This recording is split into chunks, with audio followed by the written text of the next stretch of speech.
Hey everybody, welcome to Foundations of Math, or really just Math 1 year long. But I wanted to start off this semester with some review. I didn't want to jump right into the content too hard because I don't know what all of you know. And if you find these review lessons very easy, that's good. Don't think it'll stay boring, because it won't. We're going to learn a lot of new stuff this year.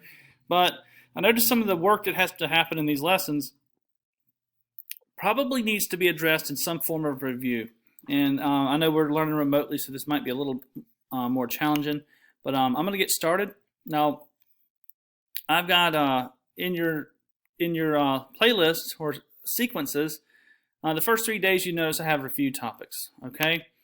And the very first one, and this is linked into the agenda so you can see these notes and keep up with them.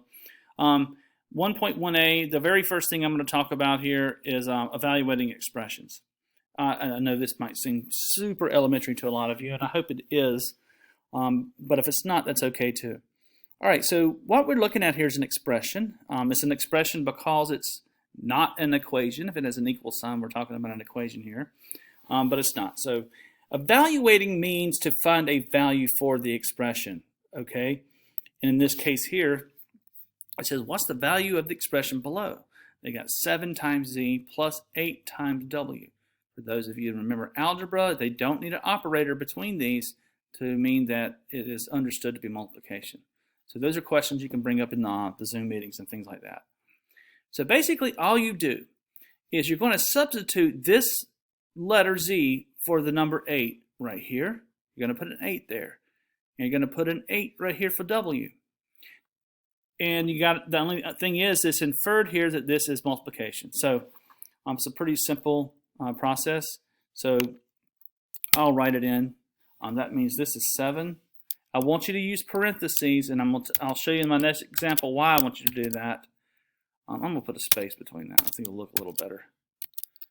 8 times 8, and that is what? 56 plus 64, and that is 120. The next example, I'll use a calculator to show you how to do evaluate an expression. Now, I do have an assignment with these in it, and it's super simple. I mean, I just want to make sure when somebody says evaluate, you know what we're talking about. I don't have to explain it again and again and again. So these are just some basic skills. All right, that's probably 6th grade or something, but I know they get more complicated. Now, here's one that does. The second example here says, what's the value of the expression below? And this time we have a squaring expression, right? And that's going to be something I wanted to show you that you got to be really careful with, especially when you're dealing with negative numbers. This is a common place where students will make a mistake, and I want to show you how to avoid the mistake. I'm going to type it in down here like it, well, you know what, I probably won't. That'll take this video a little bit long. I'm going to show you how to put this right into the calculator. And if you're going to use one, now I'm using the TI-84, so if you have a different calculator you're using, that's fine. But the main point I wanted to make, there it is how to enter this correctly and not make mistakes with your machine, okay? So again, just to make it clear what we're going to do, we're going to take this -2, and we're going to place it for every x in the expression. Not just here, but in both places. So everywhere there's an x, this -2 goes in. Now this again is a place where I'm going to use parentheses, and this is an important place to use them. Okay, so this thing says we need a 3, and then we need a parenthesis.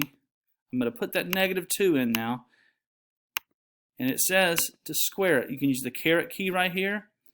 Square it. You could have used this button here, but it's only for squaring. Arrow over to bring it out of the exponent. Then it says -2. We're going to put that -2 back in for that x. And we're going to say just plus 1. And the reason I'm using parentheses, guys, is because if I take this -2 and I don't use parentheses, it's going to square the 2 and then apply the negative. If you're squaring the negative, it becomes positive. Because remember, a negative times a negative is positive. This value should come out positive. Now, if you don't remember those things about squaring negatives is always a positive, or any negative to an even power is positive, your machine will memorize it. It knows that. So if you use parentheses always when you evaluate, you will always get them right. And at this point, we can't afford to miss easy stuff like that, okay? And for the notes here, I guess I will just type it in to finish it up. We know that it's 17 now, but it's easier to do the equation editor. So what we would do, we would say 3 times negative 2, I'm going to raise that to the second power, minus 2 times negative 2. And you simply replace all the x's with negative 2. And we know that that was actually 17. Anyway, I hope this video is helpful. You should be able to do the first delta math. And I'm keeping them a low percentage points right now because they are kind of easy. But keep up with this stuff, and I hope this is helpful for you. Good luck.